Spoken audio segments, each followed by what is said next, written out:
Hi, welcome to my Skate Pro. I'm Trample and today I'm going to explain skatepark obstacles.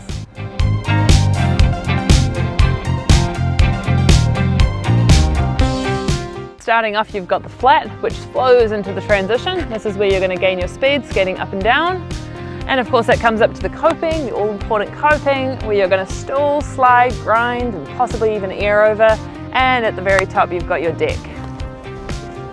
This lovely obstacle that I'm sitting on here is called a spine. Sometimes it looks like this, and other times it has two pieces of coping that connect. The key part of a spine is that the two transitions come and meet in the middle, and it is super fun to play around and air over. This tall piece of transition that I'm sitting on here flows into what we call vert, which just means that there's a portion of the ramp that is actually vertical, so it's going to give you a little bit more speed when you're going up or down it. And this weird one that we have here is sometimes referred to as a nipple. Just a fun little extra item to gain a little bit more speed as you're carving through the park.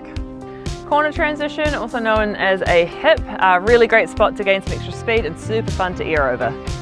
Here we have my arch nemesis, the danger box, aka planter, or a grind box. Really great for grinding, sliding, practicing stalls. Definitely not an obstacle you'll ever see me on. And here we have a channel or gap, which is a space between transitions used for airing or really whatever you can come up with. Here in the street section, we of course have the rails. These come in all shapes, sizes, bends and kinks, just like everything else in the skate park. Another common feature that you'll see in skate parks is going to be the pool coping. This is primarily featured in bowls and is a bit of a throwback to the dog days times where they were drained swimming pools.